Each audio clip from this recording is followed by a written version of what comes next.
2 minute के बाद cover को हटाने लगे हैं। बिस्मिल्लाहिर्रहमानिर्रहीम। चेक करें जी, माशाल्लाह जी कितनी ज़बरदस्त लुक आ चुकी है। दाल गोश्त हमारा ज़बरदस्त बन चुका है, गोश्त भी अच्छी तरह से गाल चुका है, दाल भी अच्छी तरह से गाल चुकी है। इसको ना जल्दी से हम डिश आउट करते हैं एक प्लेट में। बिस्मिल्लाह। चेक करें माशाल्लाह, आपको इंशाल्लाह मज़ा आएगा, आप ज़रूर ट्राई करें। ये देखें। बिस्मिल्लाहिर्रहमानिर्रहीम। अस्सलाम वालेकुम व्यूअर, मैं हूं शेफ फयाज और आप देख रहे हैं मेरा यूट्यूब चैनल। तो पहले की तरह आज एक नई रेसिपी लेकर आपकी खिदमत में हाजिर हो गया हूं। आज हम बनाएंगे बहुत ही मज़ेदार टेस्टी चना दाल गोश्त। बनाना बिल्कुल आसान है और बहुत ही मज़ेदार बनता है। चलें फिर इसको मिलकर बनाना सीख लेते हैं कि ये मज़ेदार सा ढाबा स्टाइल चना दाल गोश्त आप घर में किस तरीके से बना सकते हैं। वीडियो को तवज्जो से देखें। चलें मिलकर बनाते हैं। चना दाल गोश्त बनाने के लिए यहाँ पर मैंने 1 किलो गोश्त ले लिया। ये बीफ का है, आप मटन में भी बना सकते हैं। और 1 पाव चने की दाल थी, इसको मैंने तकरीबन 4 से 5 घंटे पहले भिगो के रख दिया था। ये देखिए दाल अच्छी तरह से सूख हो चुकी, डबल हो चुकी है। तो दाल को आपने अच्छी तरह से सूख कर लेना पहले। और 4 मीडियम साइज़ के लाल टमाटर हैं, 2-2 पीस कर लिए हैं। 1 बड़े साइज़ का प्याज है और 2 टेबल स्पून लहसुन अदरक की पेस्ट है। तो जल्दी से हम इस जो कुकिंग है ना वो स्टार्ट करते हैं। अच्छा, अब मैंने इस तरह का एक प्रेशर कुकर ले लिया। आप इसको पतीले में बना सकते हैं, प्रेशर कुकर में जल्दी बन जाएगा। तो इसके अंदर ना हम ये गोश्त डाल देते हैं। बिस्मिल्लाहिर्रहमानिर्रहीम। गोश्त को ना आपने अच्छी तरह से सादे पानी से धो लेना है।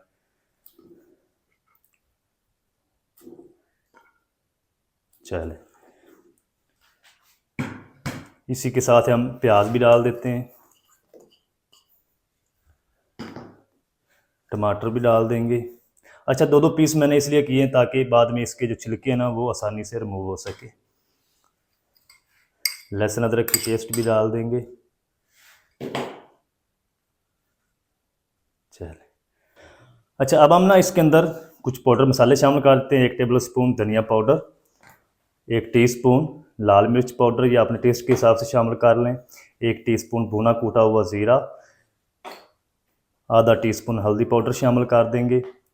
1 टीस्पून कूटी हुई लाल मिर्च चिली फ्लेक्स, 1 टीस्पून भर के नमक, या अपने टेस्ट के हिसाब से डाल लें।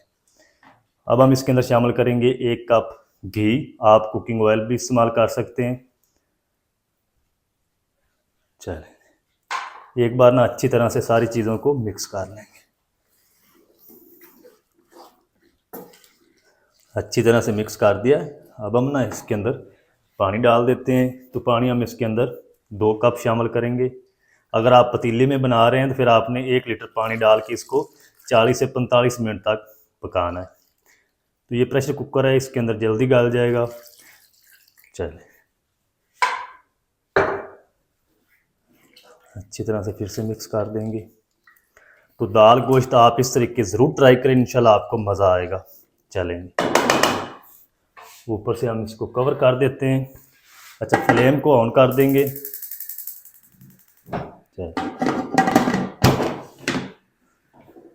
अच्छा, ऊपर हम ना वेट भी लगा देंगे।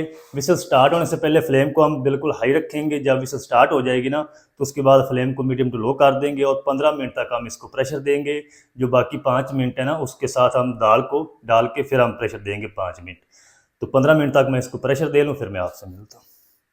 अच्छा, गोश्त को ना इधर मैंने 15 मिनट प्रेशर देने के बाद फ्लेम को ऑफ करके सारा जो प्रेशर कुकर का प्रेशर है वो मैंने निकाल दिया है। तो जब भी आप गोश्त को बॉयल करें ना प्रेशर कुकर के अंदर, तो पहले आप फ्लेम को हाई रखें। जब विसल स्टार्ट हो जाए तो उसके बाद आपने फ्लेम को बिल्कुल लो कर देना। लो आंच पे अगर आप इसको बॉयल करेंगे ना प्रेशर कुकर के अंदर, तो पानी भी खुश्क नहीं होगा गोश्त का और गोश्त भी आपका जो अच्छी तरह से टेंडर होगा। तो अब हम क्या करते हैं, जल्दी से इसको खोल के चेक करते हैं। जल्दी से ना हम इसको ओपन करते हैं। बिस्मिल्लाहिर्रहमानिर्रहीम। तो माशाल्लाह जी अल्हम्दुलिल्लाह गोश्त हमारा जो है तकरीबन 80% तक बॉयल हो चुका है। अब हम जल्दी से क्या करेंगे, ये जो छिलके हैं ना टमाटरों के, ये हम उतार लेंगे, ये नहीं हमें चाहिए। गोश्त भी बॉयल हो चुका है, पानी भी खुश्क नहीं हुआ। ज़्यादा पानी भी आपने इसके अंदर नहीं डाल देना, फिर बाद में जो खुश्क करना होता है ना मुश्किल हो जाता है।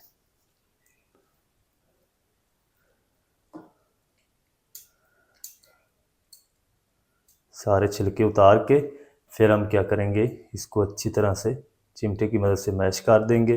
फिर हम इसकी बुनाई करेंगे। चलें, इस तरीके ना इसको मैश कर लेते हैं।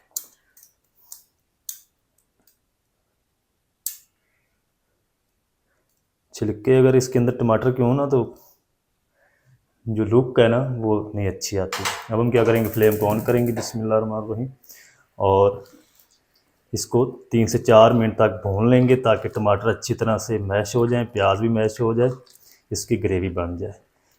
अभी आपने दाल नहीं चुक के इसके अंदर जानती करनी। अभी हम इसकी भुनाई करेंगे, फिर हम इसके अंदर दही शामिल करेंगे, कौरमा अच्छी तरह रेडी करके गोश्त का, फिर हम इसके अंदर दाल डालेंगे। अच्छा, गोश्त को ना मैंने तकरीबन 3 से 4 मिनट तक हाई फ्लेम करके भून लिया। ये देखिए सारी ग्रेवी बन चुकी है, प्याज भी अच्छी तरह से मैश हो चुके हैं, टमाटर भी, तो पानी भी तकरीबन खुश्क हो चुका है। तो इस टाइम पे आके ना आप इसके अंदर 1 चम्मच सिर्फ अचार गोश्त का डाल दें। इंशाल्लाह आपकी जो दाल गोश्त है ना, इतना टेस्ट आएगा इसके अंदर कि आप भूल नहीं पाएंगे। 1 मिनट तक फिर से भुनाई करेंगे ताकि अचार गोश्त मसाले का जो कच्चापन है ना वो अच्छी तरह से ख़त्म हो जाए। तो ये मेरा अपना बना हुआ है अचार गोश्त मसाला, आपके पास किसी भी ब्रांड का हो आप इस्तेमाल कर सकते हैं।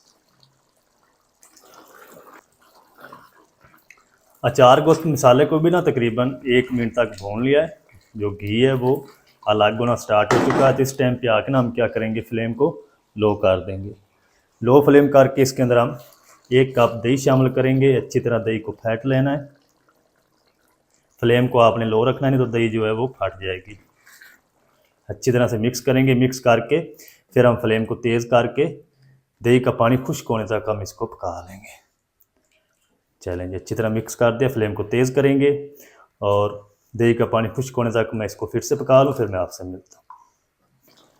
2 से 3 मिनट तक ना फ्लेम को तेज़ करके दही का पानी खुश्क कर लिया। ये देखें जो घी है फिर से सेपरेट होना शुरू हो चुका है। तो इस टाइम पे आके ना हम इसके अंदर शामिल करेंगे ये 3 से 4 हरी मिर्च है, 2 पीस में काट कर ली डंडल के साथ, ये डाल देंगे। थोड़ा सा हरा धनिया डाल देंगे। चल अच्छी तरह से मिक्स करेंगे। कौरमा जो है वो हमारा रेडी हो चुका है माशाल्लाह। आप इसी तरह ये कौरमा भी इस्तेमाल कर सकते हैं, खा सकते हैं, बहुत ही मज़ेदार खुशबू आ रही है। जो अचार गोश्त मसाला मैंने इसके अंदर डाला है ना, ये आपकी रेसिपी को 4 चांद लगा देगा। चलो इस टाइम पे आके हम ये सूखी हुई दाल डाल देंगे। पानी सारा मैंने दाल का निकाल दिया है। दाल आप अपनी मर्ज़ी से कम या ज़्यादा कर सकते हैं। चलो अच्छी तरह से मिक्स करेंगे।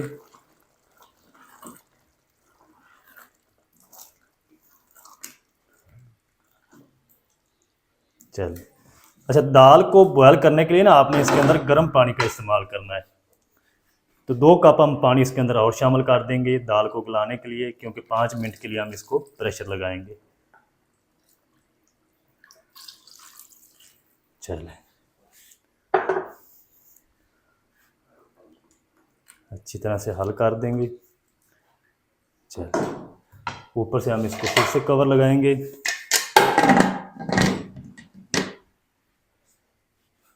ऊपर हम वेट भी लगा देते हैं और इसको ना तकरीबन 5 मिनट तक ना प्रेशर दे लेंगे। दाल हमारी अच्छी तरह से गल जाएगी। अच्छा 5 मिनट तक ना प्रेशर मैंने फिर से इसको दे लिया है और सारा प्रेशर कुकर का जो प्रेशर है वो मैंने निकाल दिया। अब हम इसको खोल के चेक कर लेते हैं बिस्मिल्लाहिर्रहमानिर्रहीम। तो माशाल्लाह अल्हम्दुलिल्लाह जी, दाल भी हमारी अच्छी तरह से कुक हो चुकी। मैं आपको चेक करवा, ये देखिए माशाल्लाह बिल्कुल अच्छी तरह से मैश हो रही है। फ्लेम को ऑन करेंगे।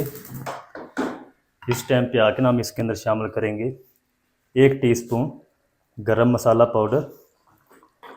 मज़ीद 1 मिनट तक ना हम इसको और कुक कर लेंगे। पानी ज़्यादा आपने खुशक नहीं कर लेना दाल के अंदर, फिर वो टेस्ट नहीं आएगा। थोड़ी सी ना इसके अंदर ग्रेवी होनी चाहिए। गरम मसाले को ना इधर 1 मिनट तक कुक कर लिया है। अब फ्लेम को ऑफ करते हैं। दाल गोश्त हमारा ज़बरदस्त बनकर रेडी हो चुका है। थोड़ा सा हम इसके अंदर हरा धनिया डाल देंगे। चल अच्छी तरह से मिक्स कर देंगे। ऊपर से हम इसको कवर लगा देते हैं। 2 मिनट के बाद मैं आपको दिखाता हूँ इसकी फाइनल लुक डिश आउट करके। आप मेरे साथ रहें। तो चलें जी, 2 मिनट के बाद कवर को हटाने लगे हैं। बिस्मिल्लाहिर्रहमानिर्रहीम। चेक करें जी, माशाल्लाह जी कितनी ज़बरदस्त लुक आ चुकी है। दाल गोश्त हमारा ज़बरदस्त बन चुका है, गोश्त भी अच्छी तरह से गाल चुका है, दाल भी अच्छी तरह से गाल चुकी है। इसको ना जल्दी से हम डिश आउट करते हैं एक प्लेट में। बिस्मिल्लाह। चेक करें माशाल्लाह, आपको इंशाल्लाह मज़ा आएगा, आप ज़रूर ट्राई करें। ये देखें,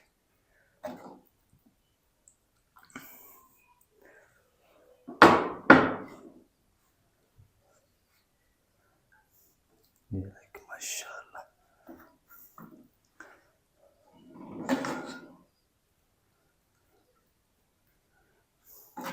तो दोस्तों, आपको हमारी रेसिपी कैसी लगती है कमेंट सेक्शन में ज़रूर बताया करें, और वीडियो को लाइक करना ना भूला करें। आप वीडियो को लाइक नहीं करते हैं। ये देखें,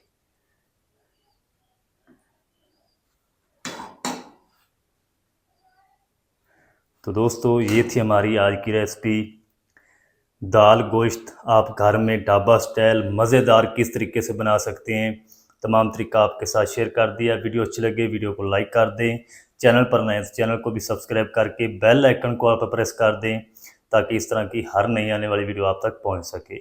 मिलते हैं नेक्स्ट वीडियो में, तब तक के लिए शेफ याज को दीजिए इजाज़त। दुआ में याद रखें। अल्लाह हाफिज़।